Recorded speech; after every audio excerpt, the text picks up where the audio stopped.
Day 25 of 365 Bible stories.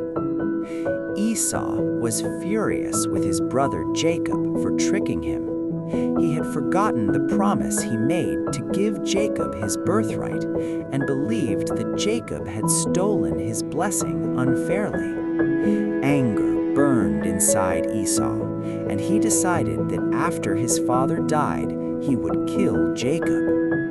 When Rebekah learned of Esau's plan, she rushed to Jacob. She warned him that Esau's anger was greater than ever and that he was waiting for the chance to take his life. Rebekah told Jacob to listen carefully and flee to the town of Haran, to the home of her brother Laban. She said he must stay there for a while, and when it was safe, she would send for him to come home. Jacob packed his belongings and prepared to leave his family home. With a sorrowful wave, Rebekah sent her beloved son on his long journey, heartbroken to see him go. Join me tomorrow as we continue this journey through the Bible.